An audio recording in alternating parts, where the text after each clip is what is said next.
In a world where everyone seems to be an expert, it's only understandable it will be confusing on who to trust with business advice for your hard-earned money or the time that you can never get back. Although there may be some telltale signs of actual expertise, there will be one massive indicator of someone's skills, acumen, and ability to lead. The truth of the matter is, anyone can present themselves as a great business owner in a time where everything goes right, and there are no challenges. But it takes a real businessman or woman to build back up during the times of crisis, after failures, or complete defeat. My guest today, John Papaloni, went from extraordinary scale success and lost it all. But instead of admitting defeat, he rebuilt his ventures even stronger. Having built and sold multiple eight-figure businesses, he finally settled on real estate and investing, having built the Royal LePage, Signature Realty, and Papaloni Capital. Serial entrepreneur who, as he says himself, went from being a micromanager to master delegator, who is now skilled and able to tap into any aspect of entrepreneurship or any challenges thrown his way. Join us as we chat about his incredible journey of rebuilding his life from bankruptcy, his incredibly relatable take on taking yourself out of the rut to achieve success, and acquire tips on how to transform from a sunny day entrepreneur to a big-time business owner. This is Habit of Influence, a podcast by entrepreneurs for entrepreneurs, where we discuss the good, the bad, and the ugly sides of entrepreneurship and building a movement.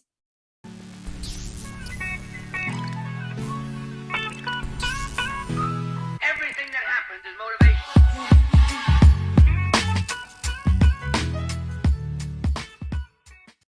John, it's so great to have you on. Thank you so much for showing up. Well, thank you for having me. I think the intro did quite justice. I mean, like, I'm ready to bow out. That was a podcast. It was so good. Just kidding. Well, I appreciate that you liked it. I really try and put a lot of effort into presenting my guests the best as they can because I have amazing guests. That's why.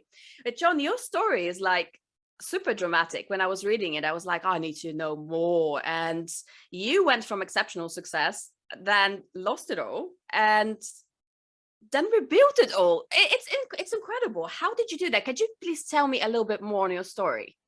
Well, the beginning was actually by fluke. After the bankruptcy, it was like I didn't know what to do with myself.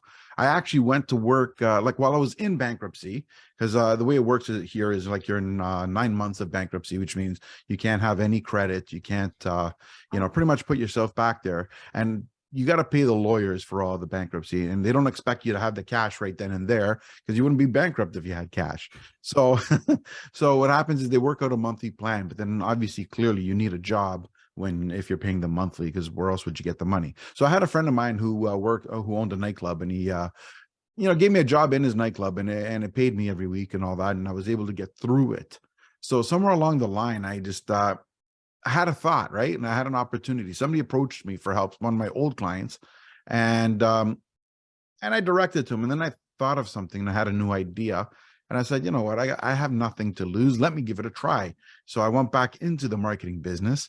And then my idea was that rather than trying to do the same damn thing everybody else does, like everybody wants to serve, the top Fortune 500 companies that are going to put in $1 million orders and stuff like that. Everybody wants that, and everyone's going for that. And there's slim pickings on that. So I decided I want to be a wholesaler.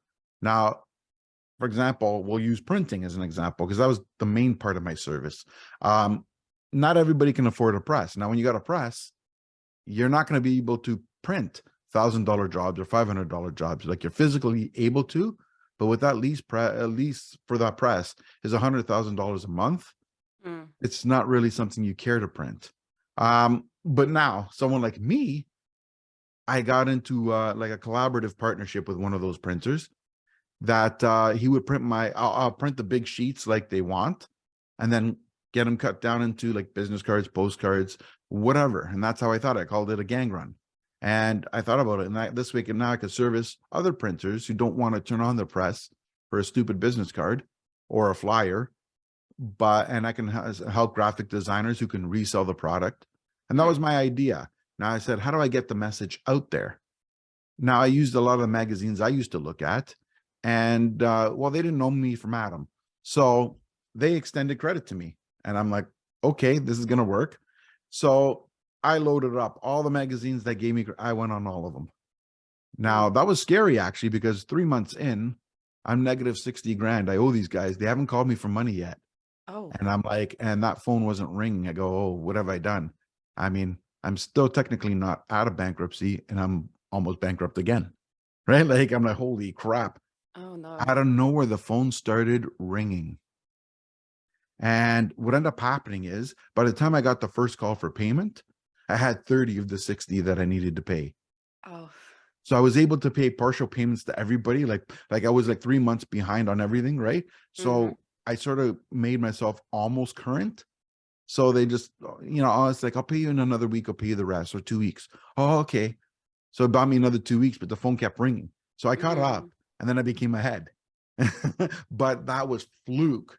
But that's where I sort of examined what worked, why did it work, and why did it take so long? So when you Yeah. start analyzing the dynamics, you know what you did right and you know what you did wrong, and you kind of adjust and keep repeating what was working. Right, And right. And just so that our listeners are aware, I'm pretty sure that you're talking about the times like I first started out my first business, which is no social media. The social media was not something that was prevalent. It was ads in the newspapers and radio, TV segments that you could buy out, and those required quite a lot of money in comparison to what you have to pay today. Even people complain that they have to pay for Facebook ads or YouTube ads and stuff like that. The amount of money that you had to pay to put yourself out there back in the day was insane, wasn't it? well, here, give you an example. $400 on Facebook will get you in front of 20 to 50,000 people. $400 back then with direct mail will get you in front of 300 people. Yeah, yeah. So the differences are insane. And what would you say was the hardest part?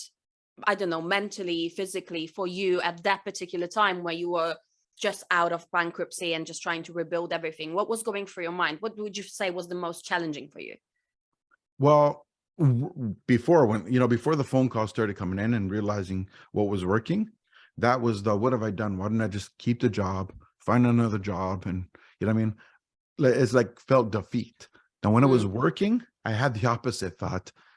Um, I have 1,000, but my orders are going to cost me 3,000 to like, and then when I ship it, I'll get the money back. Now I can't fund my projects, and I don't have credit with the supplier that I told you that I was collaborating with. I had no credit whatsoever. I paid when I picked up. So that was I had to find funding, and this is where I kind of taught myself how to raise capital. and Um, it wasn't for the great idea that I had. It was more of the holy crap, I need the money. doesn't it always come from necessity? I mean, like the best things in our business are usually the ones that we have personally struggled with the most. I noticed this every single day, and working with people through my own experiences, it's usually those things that you struggle with the most that are the strongest in your business at the end of the day, right? Yeah, exactly. And then look, you mentioned about the delegation, not the delegation, the micromanaging part. And I was still in the micromanaging part there. And Mm, that made me my own obstacle, because what ended up happening is when you get to that scaling to that, where you have 23 employees, yeah, you're in 8 figures a year, you don't really have the time. to micromanage. Yeah. Yes. And now it's one of those things that I kept trying and kept trying and kept trying. And then I would try to figure out, why is this environment so stressful? Well, because I'm in it. That's why it's stressful, because I'm there. I was the problem. Right. Yeah. So, and the lesson there is you have to hire someone that you completely have faith in their abilities, or you made a bad hire.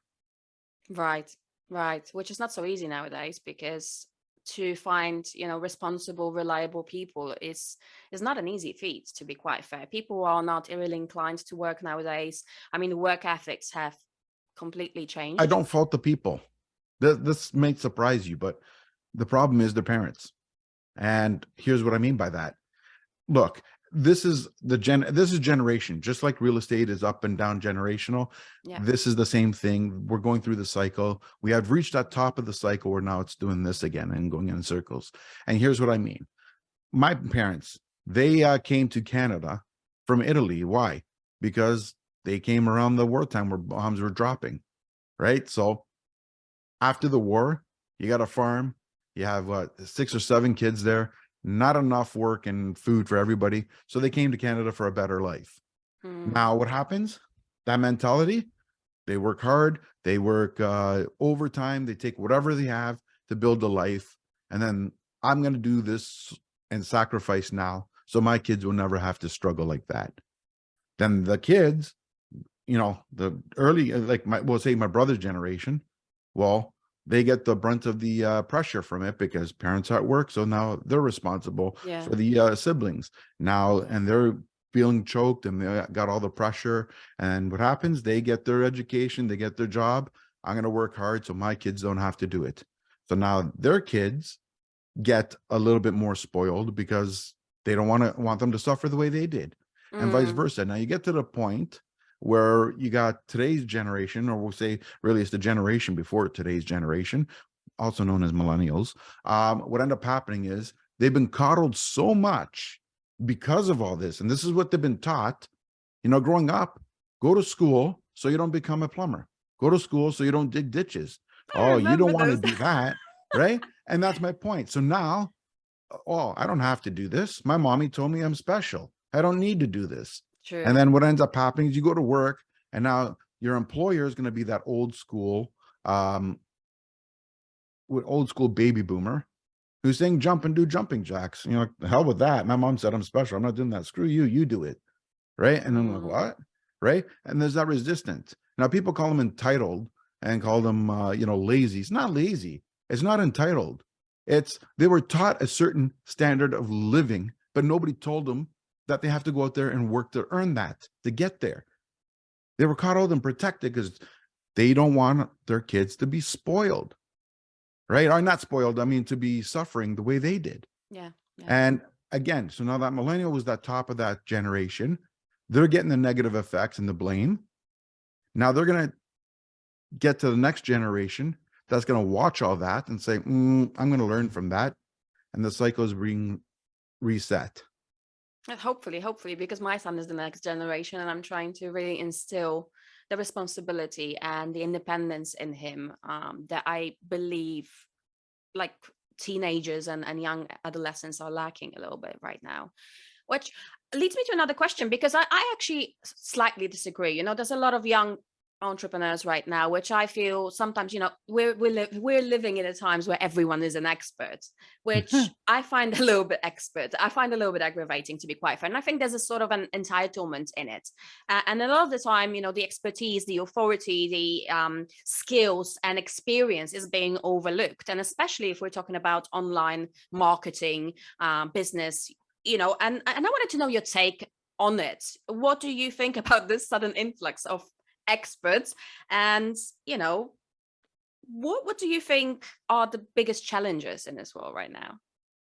The biggest challenge in terms of expert is determining who's a self-proclaimed expert and someone who's actually got the background to support themselves. A lot of times people will read a book, watch a course, now they're an expert, never been in the field. The one I want to listen to is the one that has black hands because they're covered in guck and crap, and they've been into the trenches so long that they can't completely wash it off, because that person has seen the rags and the riches. So they're going to be able to share that experience. Now, it does not mean that someone who didn't do that can't learn, but the learning always starts from the person who got kicked in the teeth. That's what I wanted to say. That's why my intro, I believe that we have, as business owners, we have a responsibility to kind of prove ourselves. And, expertise that comes from either, you don't need to be a multiple business owner. I mean, like you and I, we've run multiple businesses. That's a different game. But also, what I don't agree with is life coaches that are just out of, I don't know, university, or what are you possibly able to teach me as a grown-ass woman who's been through thick and thin, and all sorts of trials and tribulations, or business people, like you said, that have watched one course or read one book, and now those are the ones that are shouting the loudest, right? Yeah, And usually, more often than not, those are the ones that are judging other people in the industry for not having the expertise, which I think is a paradox. And I think there's some sort of hypocrisy in that. 100%, right? Like, especially like you said, the life coach hasn't even graduated university yet, but they're life coaches. They're going to teach me about life. Um, Again, it comes through that pillar of coddledness, where they think they've learned it all. I'm sure you heard this term. Oh, I'm not happy at my job. I got to follow my passion. And I could, like, Sorry. they're laughing, right? Like, and this is ridiculous, right? Because you know what? There's certain parts of my job that I absolutely love, but to get to the part that I love, I had to do a lot of crap I hated. Exactly. And I think it's because I'm the kind of person who loves to say how it is. My whole brand revolves around no BS, no fluff, no noise. It's actually not so sexy. You actually have to do the work. It's actually going to be hard work. It doesn't matter if it's an online business or a brick and mortar. And I've run both. And there really isn't that much of a difference. You need to work hard to get yourself to a certain stage. And I believe it's that, false predicament that you just like start a business, follow your passion, and all of it just comes to you easily and nicely, which sometimes it may be the case. Don't get me wrong, sometimes there are some exceptional stories of people, but most of the time, 9 out of 10, I would say, you just have to do the work. Yeah. Well, here, this is the way I look at it. The difference between online business and brick and mortar is this. If you have a business and you're growing your team and it's getting bigger and bigger, be prepared, because you're going to yell. The difference between an online business and a brick and mortar is that in an online business, you're yelling at people through Zoom, and in a brick and mortar. Sorry, online, you're yelling at people through Zoom, and a brick and mortar, you're yelling at them in the store. But either way, you're going to be yelling. Now, whether you're yelling in the office where you have your door closed so nobody hears you or something, you're going to be pissed, and you're going to have to figure things out. It's still going to require attention and learning and growth. Yeah, exactly. And despite it having, a lower overhead with an online business, you still will have to invest. That's another thing that kind of aggravates me, is that thought that, oh, I'm going to do business, but I'm not going to, the blowing up of like the only good marketing, for example, is organic marketing, which no, if you want to do it quicker, you can easily validate and do everything by running paid advertisement. It also depends on what kind of person you are, how much investment you have, what skills you've got. And, it's just so funny that thought that you don't have to invest anything in order to do business. You And will, either it's in your time or money or in something else. well, this is where I kind of somewhat disagree with you and kind of agree with you. Here's what I mean.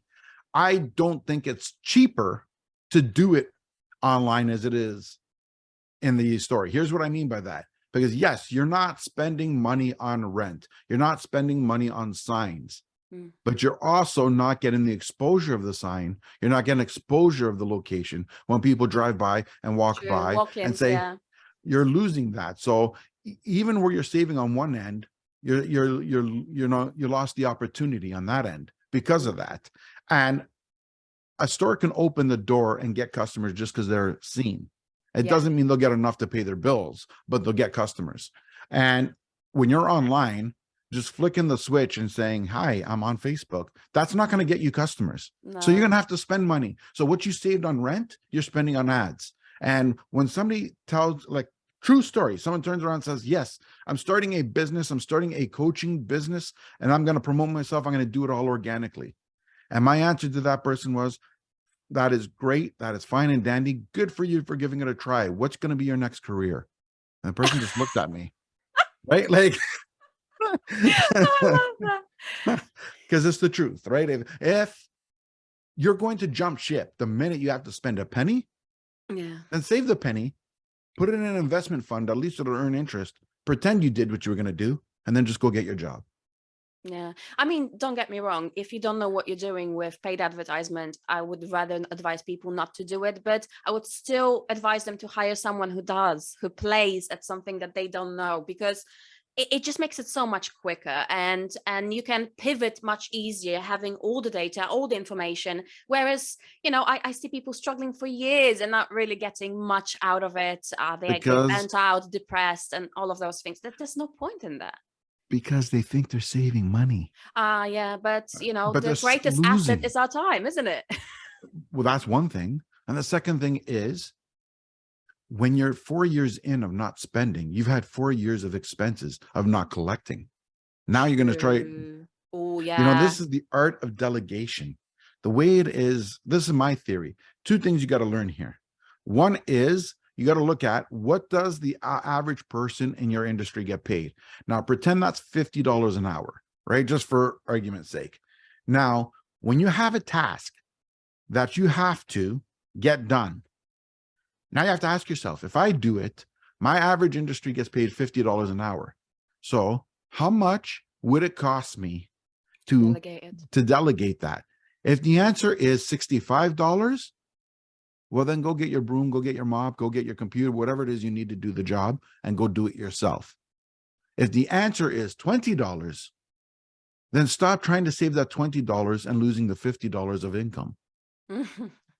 Right? Farm that out, delegate it out, get it off your plate, and then go make an extra sale. So you got that $50. Exactly, because you're relieving yourself. You're having more time to actually, it's funny you should say that, because that's what I actually had a chat about with my team this week, where I try to make them understand, because all of them, my team actually run their own businesses as well, as opposed to, just working with me because we're great friends and they believe in what I'm doing. But I've tried to explain to them that, no, you're not really saving money by doing everything yourself, because you're spending so much time on tasks that somebody could do within 15 minutes that you're actually wasting your time and leaving the money on the table, essentially, at the end of the day. Exactly. Here, So, I think you're going to like this one. Do you know what CEO is? well, yes, chief officer, yes, it's chief executive officer. Right. But But you know what? I'm assuming you've got a better description for that. This is what it really stands for. See, we call ourselves chief executive officer to feel good. But the real answer is the CEO is the only salesperson in the building who can't get fired. Mm. But we're still a salesperson. We're the ultimate salesperson because everything stops with us. Oh my God, that's so great that you've actually touched upon that topic, because I think, whilst we're talking about those experts and the people that are coming in with those magical methods, you're going to become a millionaire in a week, you just take this course and the clients will flock in and God knows what's going to happen.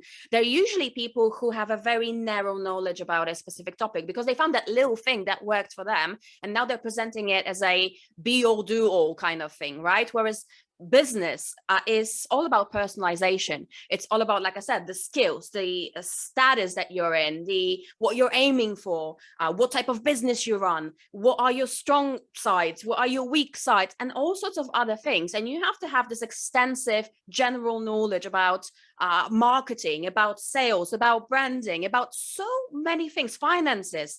And I believe that the problem is nowadays that people have this narrow-minded view, and then the clients are disappointed because they don't understand, oh, I came to this person for just this little one thing, but I didn't really get what I needed to run an actual business.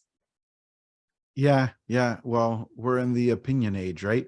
Where you have your opinion and I'm validated as long as I agree with your opinion. And if I don't agree with your opinion, then we can't talk anymore. We can't have a healthy debate. Yeah. We can't agree to disagree. It's either we have the same opinion and we're friends, or we have different opinions and I'm an idiot and you hate me. That right? It's not the way it should be, but this is the way things are being presented. Now, I think that's the cycle. We will eventually wake up. And I don't mean woke, I mean wake up. And it's, I think it needs, and actually that is going to be my next question for you, because you did mention in your form, you did mention about being an innovator, and innovation is something that is close to my heart as well. And I believe that every industry, like you said, has a cycle, and there comes a point where every industry becomes stale in a certain way. So it does need sort of like an innovation. In a world where we have so many improvements, so many new things, and you would think that we have it all right now, how would you approach innovation right now in the time where it's so loud, it's so noisy, there's so many things to look at? How do you perceive innovation, and how would you say, what are the steps to think outside the box and start innovating? Well, sometimes it's just, looking for the opportunity. Now, here's an example. Here's one version of innovation that's very simplistic that people wouldn't think about. Well, let's use social media. Once upon a time, there was MySpace, and everyone had to have a MySpace. Then, now we have Facebook. Now, nobody wants to be on Facebook. It's not cool anymore. Not just the old people. I love Facebook. Right. See? Then it went to Instagram. Now Instagram got, just pictures. Now they tried videos and whatever it is that they're doing. And Instagram's still the hot spot. But now everyone's going to TikTok. Yeah.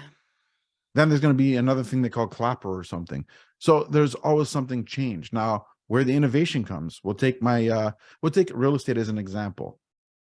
In the 80s, how did you find or early 80s, how did you find homes? You had a big book that you opened up and you went through and you looked at homes of what's available in your area, because each brokerage had the local listings in the area. Yeah. How did you get business? Hello? Hello? You know what your home was worth? And back then they would not know, because you wouldn't have all this information. Mm. Today, you go up and you call a person. It's like, what do you want? Stop calling me. Or old ways, door knocking, clunk, clunk, clunk, clunk. Yeah. Well, what happens is you're home at 5 o'clock, you're eating dinner, your door's someone's at your door. Are you looking? Oh my God, look, the sales guy is here today. Oh my God, I was waiting for him all day. Nobody wants to talk to that person. And sometimes people respect the hustle, but they don't really want to talk to them. So once upon a time, that used to be effective. Once upon a time, you went on Facebook, took off your door knocking, and just turned around and said, want to sell your house? Call me. Facebook was good enough. Phone rang. You got a sale. We have the MLS now. So now everyone looks. So when you go up to a person and say, hey, do you know what your home was worth? The answer is going to be no. I'm a friggin' idiot. I can't see what happened online and what my neighbors sold for. I have no idea, but thank God you're here. Right? Right? So like old messages have become key components to you sounding like an idiot, where back then you sounded like a genius, and things have progressed. So now what are we doing? We're on a podcast. When I done a podcast 10 years ago, we're talking. This is interaction. Now, when you're on a podcast, you actually make friends from people. This is what I've found. Now you interact with a person, they get to know you, you get to know them through the show, and then you kind of develop a bond with them. Yeah. And now more and more, and now when people know each other that way, all of a sudden you're getting referrals from the person. People watch the show and say, hey, where's this guy from? What's his number? How do I find him? You're building out your network, and people want to deal with people they know, like, and trust. That's the age-old tactic that will never change, because that's how people decide who they're going to deal with. Who do they trust? Who do they know? And the only thing that changes, how do you become that person that they know, like, and trust? Okay. And the methods change. So the new innovation, it went from door knocking and calling to now you're on to social media posts, to recording video so people can see who you are. And you see how you're progressing. And that progression is a new form of innovation. Now you're going to combine them all, put them all together. Now you got one working machine. And eventually this stuff will stop working. Then there'll be another way to do it. And you keep progressing through the times. I already mentioned that app called Clapper. Not popular now, but I'm willing to bet 2-3 years it's quite from now, good actually, and yeah, the numbers there are, I'm going to tell you from my own experience, because I just went there just to check it out, just did one post, and that one post, and I didn't have time to do anything else yet, but that one post is generating me followers every single day, even though I haven't really done much. I showed up, just out of bed with my hair in a mess and just normal. It's nice because it kind of eliminates all the bad stuff that TikTok had, all the children, talking to children, or certain rules that are allowed on TikTok, they are no longer allowed on Clapper, which makes a lot of people want to go there, because if you want to do business, you don't want to be speaking to children. You don't want to put yourself in a dangerous position where if something that you're presenting may not necessarily be good or beneficial to a young mind, right? Which I actually value, because I have a young child. I don't want to expose him to all of that stuff. He's not allowed to have any TikToks and things like that. He does watch YouTube, but it's educational programs, like really valuable stuff, and I have full control over what he does over there and how long he does it, and that he doesn't watch anything out of the ordinary. But TikTok, I said, not until you're 21.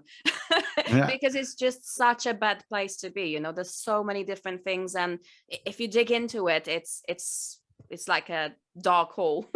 absolutely. And there you prove the point, right? And there, see, just from this, I just learned that from you. I didn't know that before. Forget the fact that you were explaining Clapper, but you also let me into your personal thinking of why you like it. So I just learned something new. Now I know why you dislike TikTok and why you like Clapper.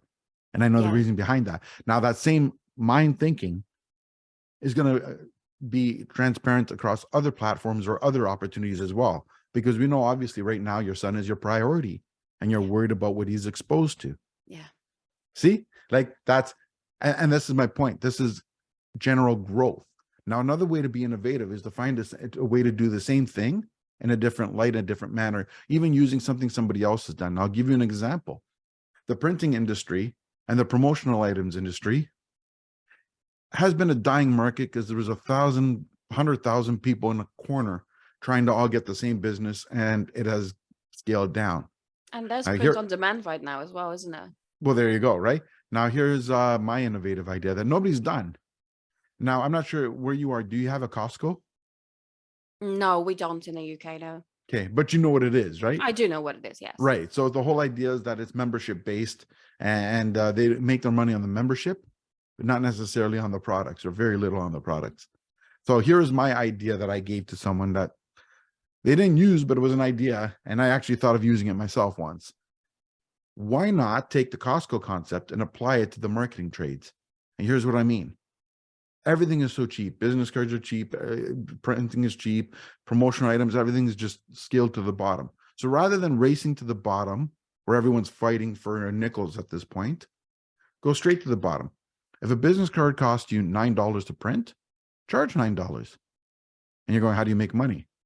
To have access. Now we have an online store that you need to become a member of.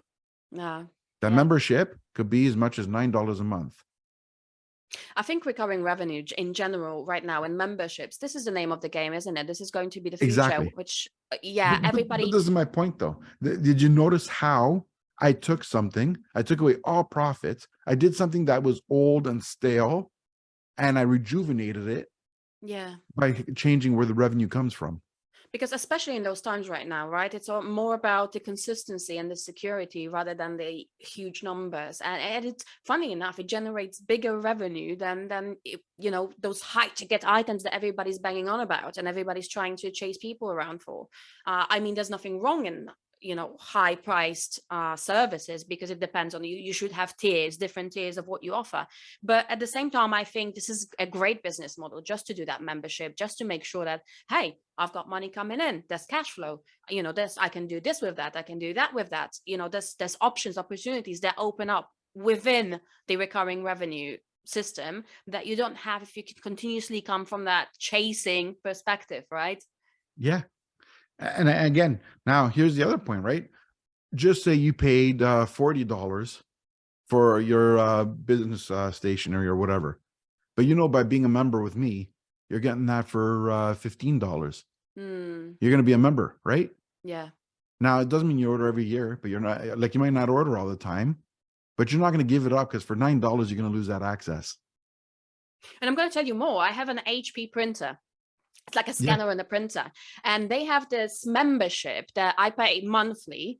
And within the membership, I've got a specific number of pages that I can print out, and they send me the ink for the printer whenever it's like connected to the internet. And whenever they see the numbers getting low, they send me the color or the black or whatever it needs, right? Yep. And I pay monthly. It doesn't mean that every single month I'm going to receive the ink, right? Or that I Right. use that number of pages that I subscribe myself for, but I don't have to think about it. It's that ease of mind that I know that it will come to my door before I even think about needing it, right? And I think it's so convenient. Exactly. Now, exactly. It's convenient. Now, a lot of times I'm the membership guy. So I have the membership, but I don't own any of those products. I farm it out to other suppliers. I work, collaborate. Again, keyword here is collaboration, right? So I collaborate with someone. So prime example, take your stationery. Something's wrong with it. I'm the membership guy. I don't care. That's not my problem. The problem is with the supplier. He's got to fix it, right? They want to be part of this network where they're constantly getting business from us. Got to take responsibility. So I'm the connection that brings it all together. And I have suppliers that do all the work. So And you're right. You're right. There's so much power in collaboration, and especially that it relieves you from certain aspects of the business that you don't have to run yourself. I'm actually, my business format is based a lot on collaborations, because what I do is I try and get clients through advocates, what I call brand advocates. So these are your previous clients that you've served, because we actually we really focus on the delivery. We really focus on experience, which I think a lot of people miss. That once I get the sale, that's it, that's done.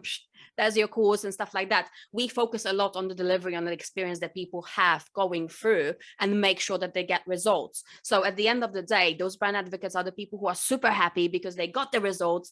They have been well taken care of. They have been noticed, and we have this need, all of us, to be seen, to be noticed, to be appreciated, right?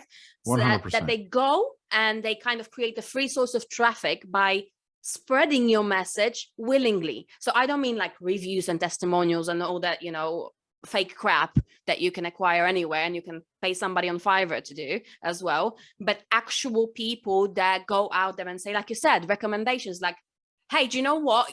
This person is actually great from that. Yeah. Creating that Rolodex of people that you can recommend recommend clients to, because, I'm not the right fit, but this person is actually great for you. I know this person is an awesome fit. Right. Now, here's another example of how collaboration can work. And I'm going to use real estate as an example just because it comes to me naturally, and because I'm going to show you the way people can scale. And it's the easiest way to show that. Prime example, pretend you have $100,000 cash and you want to buy a house.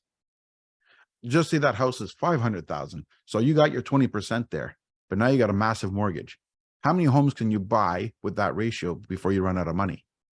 And how much money is in one house? Especially with today's interest rate, you're probably losing money every month versus collecting cash flow. Now, what if I told you I can put it together another 99 of you? So there's 100 of us with 100,000, and we can buy that. Sorry, let me rephrase it this way. That's the one house. What if I told you, there's a good deal out there. Go buy a 300 complex. I heard about it, like the whole building complex, isn't it? Buy a building complex with 300 units. It's only going to cost you $20 million. You have $100,000 cash. How successful do you think you're going to be? Well, yeah, because you can rent it out for offices, you can rent it out for flats. No, not very successful. And you spread the cost with other people? No. Where are you going to get the money? When you have $100,000 cash, you're going to go to the bank, they're going to loan you 19 million. Oh, no. I mean, like collaborating with other people. Absolutely. But this is where I'm going with. Now, if you get 100 of us with $100,000, what are the odds that all of us combined are not going to be able to get it? And what do you think will make more money? One person with a $500,000 house collecting $2,000 of rent, or an apartment building that has 300 units that are collecting $2,000 of rent? That's $600,000 a month. Everybody put in $100,000 each. Which one do you think will pay better? The one you collaborate with. So all I was trying to show is that when you collaborate with others, you can scale to levels because of unity that you cannot do by yourself. You can grow by yourself. You can buy that one house. 5 years down the road, you pay down, refinance it, buy another house. But how long is it going to take for you to get to 300 units that we just talked about? Yeah, absolutely. Probably never, not in your lifetime. Right. Unless you're relentless. We're collaborating. I showed you how to get it within 30 to 60 days. Exactly. Collaboration is where everything is. And that's the true key to growth. What I think you mean when you say I educate people, I help them do this by themselves. It's not yet another set of knowledge like you get every single day, post by post on social media. It's in conversations like these. Showing expertise, in my opinion, of course, is being able to, on the spot, get into the topic and show that you know what you're talking about, that you've actually done it, that you have been through different avenues and trenches. You've probably, failed in a certain time, or you succeeded in a certain time, but it kind of, you can hear it in the way that they speak, in the way that they represent themselves. You don't necessarily have to say, I'm going to give you 5 steps too. No, Mhm. because you have access to millions of that type of information. But if you just, let's say, jump in there for 60 seconds and say, look, I had this situation and I want to just tell you about it, because so that you can learn to discern that kind of situation in the future, this is going to have a bigger impact than the 5 steps too. What do you feel Yeah. about that? Yeah. Well, there's many ways to skin a cat, for lack of description. I'm not skinning any cats, but the term. Yeah, there's many ways to get to the same thing, and just sounding robotic. Step one, do this. Step two, and again, each step doesn't represent each person. Everyone's different. Some people, you go step one, step two, step three, step five. That's how they learn. That's how they get it. Then there's other people that are looking, going, huh? Right? And so everyone's different. They learn different, and part of that is really talking to people in a way that they would understand. Like, it comes with empathy. Like, I'll give you an example. I was talking to somebody about real estate investing, and it was another expert. And what ended up happening is, it's like, oh yeah, it's great to go in there. We have it, and the market is down, and my investments, I'm losing about $40,000 a year, but the appreciation over that 5-year period is going to be so grand. I don't know why people would sell it. Well, you're lacking empathy with that statement, because the fact that you make $300,000, $400,000, $500,000 a year, you can afford to lose $40,000 and not miss a beat. How about the Yeah. person who's working for $40,000 a year? So you mean to tell me you expect them to lose on their real estate portfolio all their income, and what are they supposed to do? Beg for their food? What are they supposed to do? Hydro, I promise you, my loss will be, over next year. I'll pay my electricity next year. I promise. You know what I mean? Like, it doesn't work that way. So that statement lacked empathy, Yeah. right? So for someone making $500,000 a year, losing 40 grand because you're going to make 200,000 over the next 4, that's worth it. For someone that's all they make, it's time to sell. It's time to cash out, right? And that's where empathy comes in, because you learn every situation is different for everybody, which is where it goes back to what you were saying about education. Who your our audience is and who you're talking to determines what the advice will be. And that's why you can't have a cookie cutter: step 1, step 2, step 3, step Exactly. 4. We're back to the personalization factor, isn't it? It's in those little Exactly. intricacies of what kind of advice is going to work for whom. 100%. Right. My God. That was great. That was great. I've actually wanted to talk to you about a little bit about mindset, because you're clearly a very knowledgeable person, but Thanks. you mentioned yourself previously that you have come from very humble beginnings. And obviously today the situation is you're very successful. You have sold multiple businesses, and I'm sure our listeners could really benefit from some tips on what type of mindset does a successful person have or must have, or what do they need to work on in order to take themselves from where they are to get themselves on a journey, at least to being able to, expand their lives or expand their finances. Well, now I'm going to touch upon our joke about the step 1, step 2, step 3 thing. So step 1, Ah, um, yeah, well, the one thing is that you got to stop seeing failure as a bad thing and start looking at it as a learning lesson. If you do something and you lose money, sure, that flopped. But you know what? You're never going to do that again. And if you had to repeat what you're doing, you're going to know what didn't work. So you're one step closer to what does work. yeah. Successful people see failures as learning experiences, not as failures. Second thing is, so you got to believe in yourself. That's the other thing. Other thing is, you look at life in a form of abundance. If you look at things in scarcity and you go, oh my God, I got $100. This is great. Oh, I can't lose it. I can't lose it all. I got to put it in the bank. I got to save it. I don't know what to do with it. Oh my God, it's going to go to $99. And you think like that, you're going to do everything in your power to not spend it. But what end up happening is you'll miss out on every damn opportunity that would have made that 100 into 500. You're going to miss on every damn opportunity for any kind of growth, because what will end up happening is life will come up, and all of a sudden, oh, thank God I had that $100. I had to go to the dentist. He took it all. Yeah, but now you're back at zero.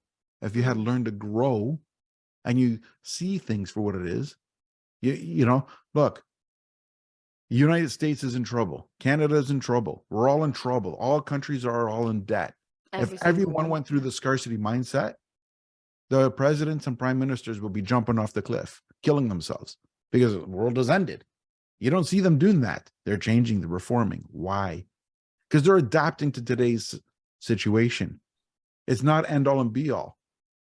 So why are they doing that? Because there's future opportunities. Things may look gloom and doom right now, but it's not the end. And why? Because there's unlimited amount of money. And I don't mean that there's this tree outside that you're going to pick off of. What happens is there's opportunities out there if you want to get them, and you have to look for them. It doesn't matter. Like, it goes back to what I said, when you get the advice and you get the teach people how to do it, it doesn't matter because most people are not going to do it. But the 45% that will be taking all the available fruit. So you can look at it and say there's not enough and watch everyone else. You can live your life through the lens of a TV where you're watching everyone else live it. Yeah. Or you could be the person on TV making the life. Yeah. And that comes from the abundance mindset. Adaptability, flexibility, and definitely determination. And perseverance. And perseverance. Wonderful. You're going to like the next thing that I'm going to say. One of my mentors, he always used to say, because it kind of like, it's your expertise. So I'm really curious in your take. My mentor used to say, if you want to become rich, start a business. But if you want to be wealthy, invest. 1000%. Too many people out there think they're going to get rich by working their job and saving their money. But even business, right? The coaching, everybody's like jumping on the train because it's so trendy. Everybody wants to be a coach, consultant. Like, this is it. I'm like the freedom, the laptop, the beach. Fads and wealth grows. And that's what it comes down to. Again, it goes, you can't save your way or earn your way to riches. I don't care what anybody tells me. There's going to be very few people that, when I say can't, I mean the stereotype, the majority. There's always that 1 or 2%, like Mark Zuckerberg of Facebook. He's friggin' rich. He earned his way to riches. But how many Zuckerbergs are there versus Bob Smiths? Yeah. You know what I mean? Like, so the majority of the people shouldn't bank that they're going to be the next Zuckerberg.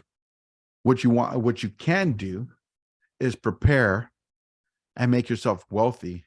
So it doesn't matter what's going on in the world. You're all right because you invested into wealth. You invested and grow long term. Wealth comes from consistent cash flow. Yeah. Where rich means you got $1 million or $2 million or whatever it is. But $2 million can evaporate. Wealth keeps generating. Yeah. And also, do you have to work for it, or does it work for you? Well, no, it works for you. That's what I'm saying. That's also the difference, isn't it? Absolutely. Right. You have a house, you have a rental property, you got tenants pay you rent. Eventually the mortgage gets paid off. The rent doesn't just stay the same, it increases. Yeah. Rent follows inflation. Appreciation follows inflation.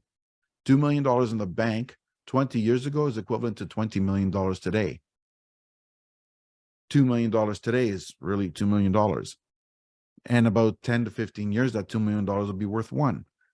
In 25 years, that $1 million will be like $500,000 today. That's just natural inflation. You basically saved your way to poverty. True. Where wealth grows with inflation. Yeah, that is true. That is true. So right now, because obviously, like you said, it's difficult and there's all sorts of mixed information, which kind of leads me to, there's misconceptions about every single industry. And I'm sure your one has a set of its own. What is something that really aggravates you and you think that should be changed or people should know about that is being said otherwise or presented otherwise? Well, that's the thing, right? I think there's so many advice givers on people who've never experienced what they're giving advice on. I think you got, again, it goes lead with empathy. That's really what it always comes down to. Maybe, and it's not just saying that you're empathetic, really try to understand a person's perspective before, trying to drop the hammer on them. Because, at the end of the day, there's going to be somebody on the other end who doesn't understand your perspective and is dropping the hammer on you too. And it's one of those things that if we're all empathetic with each other and we all try to support each other and help each other and root each other on instead of trying to bring everybody down, the world will be a lot better that way. Don't assume. Yeah, Learn. I'm sure it would be wonderful if we could, have this utopia of a world where we're all kind of loving and caring and sympathetic towards each other. But the fact of the matter is some, thoughts and movements may be very dangerous, and people are losing their livelihoods. Like you said yourself before, people are using their stability, putting themselves into a lot of trouble by listening to that bad advice. So I think calling out things that are just blatantly wrong, yeah, you can be compassionate whilst calling them out, but I believe that calling out things is important, because if you don't call them out, there will be no change. Well, I'm not saying ignore things. What I'm trying to talk about here is that, look, wrong is wrong. But prime example, if I posted I got a plane, I'll have 400 comments telling me how much of an asshole I am. No, Right. I don't mean that sort of Right. stuff. I mean, But like, something that is blatantly incorrect, and that people are losing that's money on it, different. for example. So I'm assuming something in investment world is going to be like that. Well, so I see it in the marketing world for sure, with those like magical pills fads, and stuff like that, where I know this is incomplete, maybe not incorrect, but incomplete, and therefore it is impossible for it to actually help people. Yeah, but I'm not talking about criminal stuff and nonsense, right?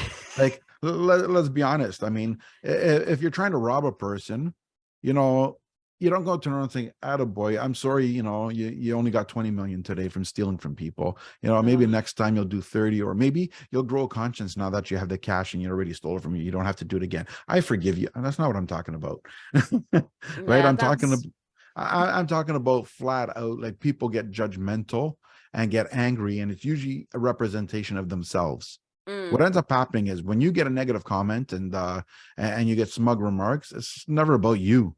They're attacking you on something they feel that you might be sensitive on, and the reason is because they're upset with themselves and they're lashing out. yeah, yeah. Right? Like, you can't help somebody who doesn't want to be helped. And when they feel that they can't help, those are what I call the lost tribe. There's going to be a certain percentage of the population that just refuse to learn, refuse to grow. They want everything handed to them. They just want the answers given. And then they're not willing to do anything for it. And they're upset that other people have it.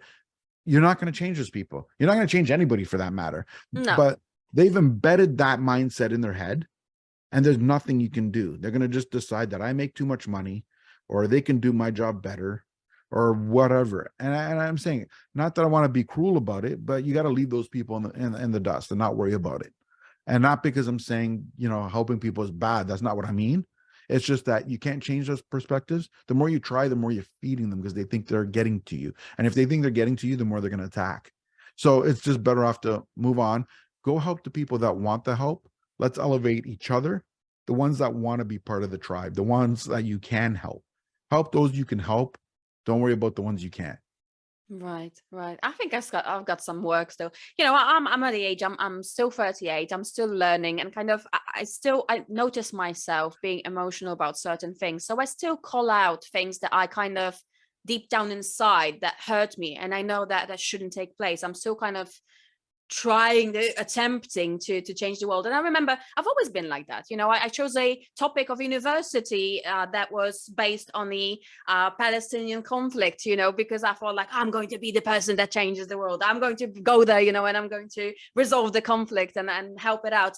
And I still have it. There's still this flare in me that kind of, sometimes I see things, or people come to me, depressed, or sometimes wanting to off Right. themselves, Oh, because I shit. can't say Yeah. that on YouTube, and it breaks my heart. I can't Of stand it. course. So That's that's empathy. why. See, that's empathy. And this is what I'm talking about, right? You're self-aware. And I'm not saying that, like this is a good thing, right? So, like, and this is a really good thing, because what happens is you have empathy and you're very self-aware. Your anguish isn't coming from contempt.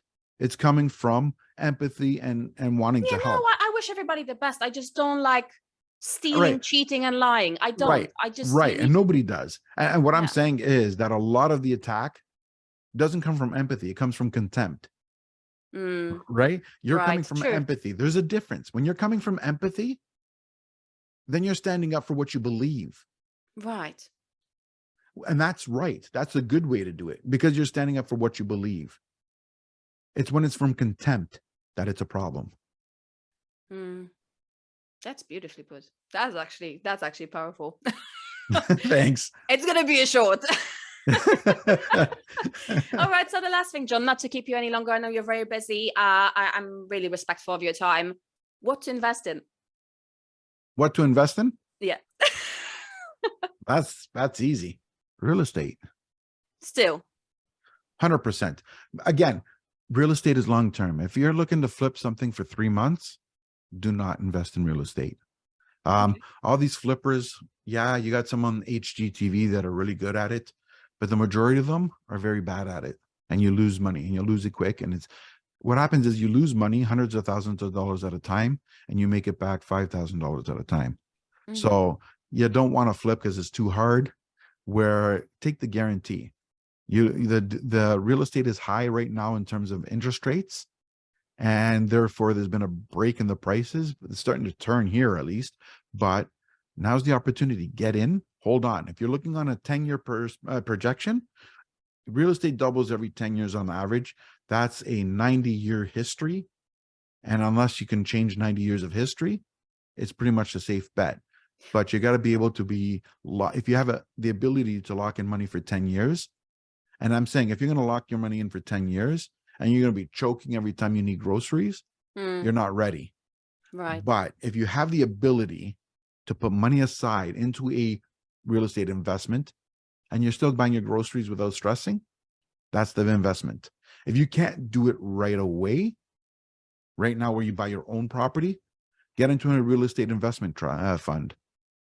That's what I do, right? You joint venture with somebody. That's the other opportunity. You can get a partner. So maybe if you can afford just say 50 grand and they can afford 50 grand because you need 100 to buy, as an example.